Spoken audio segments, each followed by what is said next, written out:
Today's really exciting because I'm going to be finally checking out a local fish store that I've been wanting to go to for a really long time, and I'm hedging around the local part because it's actually, according to Google Maps, 2 hours and 15 minutes away, roughly. The only local fish stores I have aren't local, they're big chain stores, which is where I've gotten my fish so far. For my tank. It's okay. They actually have a pretty good stock, but it's hit or miss on like how healthy they are, because big chain stores, they don't, you go to the tanks, you look inside, you see a lot of like dead fish hanging around the bottom that they haven't even cleaned out yet. So it's a little depressing. But anyway, I'm going to go to the aquarium shop today, and I have a list actually of fish that I want to get, which I'll tell you about once we're there. Going to do a quick road trip, and let's go and see what they have.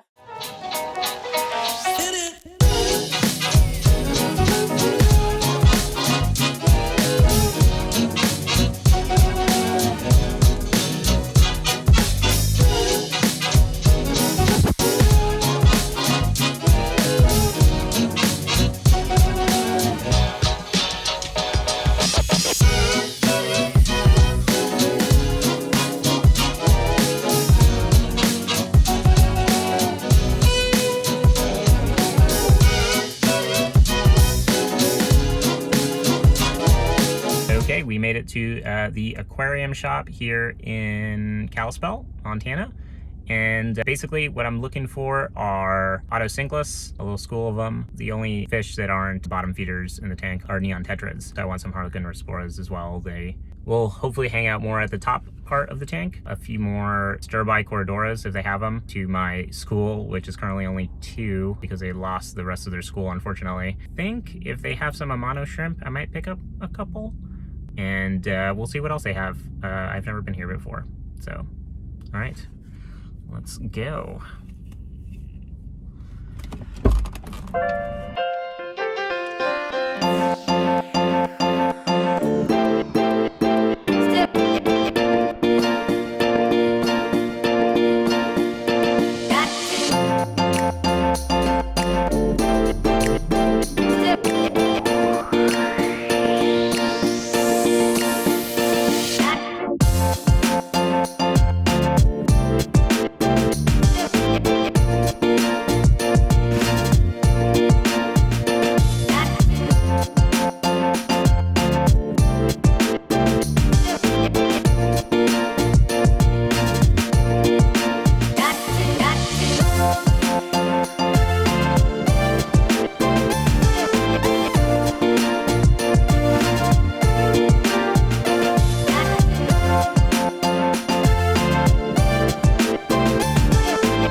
Hey, so I am back from the aquarium shop, clearly, and also I am changed and showered because this is the next day, actually. Unfortunately, I am back empty-handed. They literally had none of the fish that we were looking for, or Amano shrimp, or anything like that. As for my actual impressions of the place, generally, like, looks really cool. There's a lot of great stuff in there. Excellent stock that I just happen to not be looking for. Like if you like angelfish, there's a lot to look out for there. The tanks were fairly clean and the fish looked pretty healthy from what I could tell. Unlike the like big chain stores that I go to, there weren't any like dead fish sort of at the bottom of the tanks or anything like that, which I know is kind of a low bar, but pretty much every place I've ever been to look at fish, there's like dead fish in the tank, which is sad. And thankfully I didn't see any of that here, which was nice. I will say I was a little unsure about a few of the tanks that I saw there in terms of stock. In particular, like the most obvious one is a like giant several foot long shark in a tank that I don't know what the size of that tank is. I'm assuming a few 100 gallons, but you know, while it was really cool to see a shark swimming around right there in the center of the aquarium shop, it made me a little uneasy because I don't know how much space sharks need, but I'm guessing that more than that to be happy and healthy and all that. So, you know, that was a little, and I don't know a lot about saltwater fish tanks. In fact, I know like almost nothing about them. So it was hard for me to know about the other tanks that I saw. And it was really cool to see a crocodile in the store. I wasn't expecting that when I went in. But yeah, like that was another thing where I was like, is this enclosure good enough? It seemed, you know, it was a pretty small caiman. I don't know how you say it in English. Cayman. The other thing is that they don't really seem to be into like the aquascaping side of things, which I was a little bummed about, but not really surprised. I haven't really seen anything about aquascaping in any fish stores that I've ever visited. And hopefully that begins to change. And I know that there are definitely stores that are even dedicated to aquascaping in the US, which is awesome. But this is not one of them. They had plastic plants in pretty much all of the tanks except for the marine ones where they had like actual coral. They did have some business cards of a local Montana aquascaper. I'll put his Instagram somewhere on the screen. I was happy to see that. And they sell some stones which can be used for aquascaping, which is really cool. I may go back there for stones, maybe. So what are we doing now? I still need those fish. I still really want those fish. And now that I know that the Aquarium Shop does not have them, I'm going to go check out Petco. I think all the fish I've gotten at Petco so far have done quite well. This Petco is actually pretty good, and people I've spoken to there seem to know what they're talking about. Let's go check out the store, and hopefully when I come back,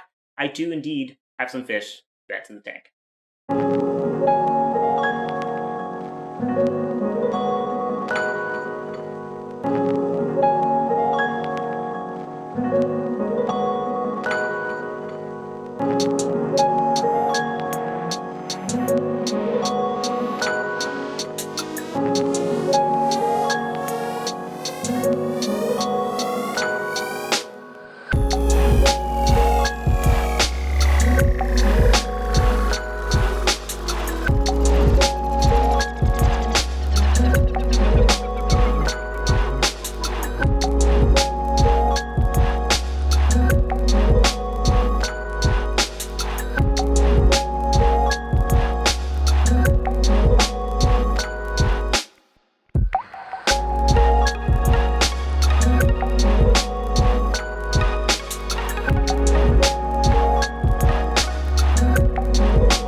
Okay, back in the car. Good news and bad news. Good news is they did indeed have some Harlequin Resporas, as you already saw in the footage, but unfortunately, they didn't have anything else that I was looking for. They said that they have stock come in on Tuesdays, so I'm gonna try to come back on Tuesday and see if I can't find some Autocinculus and a mono shrimp. I don't know that they will have stir-by cories, unfortunately, because I didn't even see labels for them anywhere. If that's the case, then I maybe will try to get some other types of cories, but we shall see. Now we have to go get these Harlequin Resporas into the tank, or rather acclimated and quarantine them for a little bit. But first, my wife Rain asked me to pick up some food from a place near here called 5 on Black that is great. So I'm gonna go do that, and then we'll go home and put the fish into quarantine. Wait, very important. Gotta. There you go, guys. Nice and secure. for a little ride home. And I got a treat for my pup, Birdie, as well, because she'll smell Petco on me and be very upset that I didn't get her anything. Meals acquired, time to head home. Hi, Birdie. I'm back from Petco. Oh, look what I've got. Look. Good girl.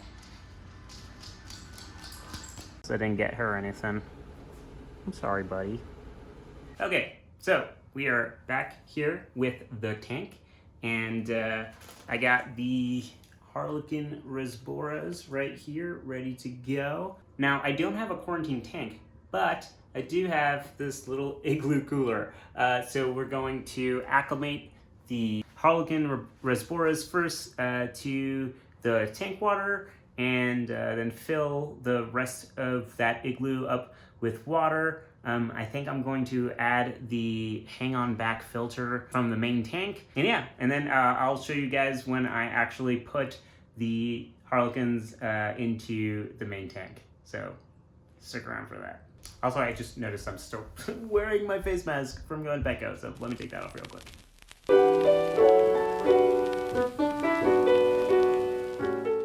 Keeping all of my stuff in this box next to the tank right now because I still need to add shelves and doors to the stand, which we'll leave that for another video. Of course, my camera ran out of storage space right as I was filming that, but let me show you what I finished doing. So, as you saw, I put in this line, and that's right when the video cut. So basically what I did is I sucked at the end of this tubing to get water to start running from inside of my main tank down into here, very slowly dripping into the bag where the Rasboras are with their water from Petco. And then I attached an air pump right here. So essentially I'm gonna leave this running for, I don't know, an hour. And once they are properly acclimated, I will fill this little cooler up with water from the tank and quarantine them in here and probably move this out of the way. I've thrown out all of the water that was mixed in with the Petco water so that now I can fill up this tank with just water from the main tank. Whoops, we accidentally got a shrimp from the main tank. Let's get you out of there, bud. Back to your tank you go.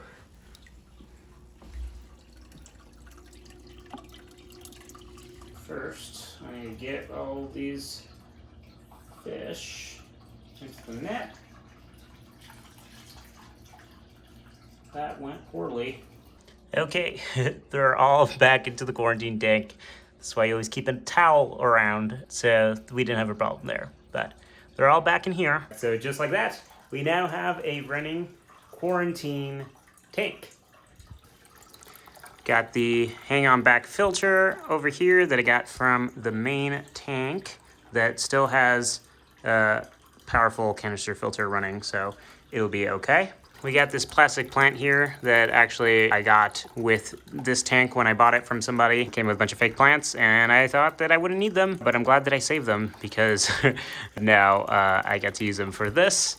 So they have a little hiding spot and they're not too stressed out. We got the filter running, and of course, somehow there's already some duckweed that found its way into this brand new quarantine tank. I also added some plastic wrap on the top here as a makeshift lid because these little Harlequin Rasboras like to jump up.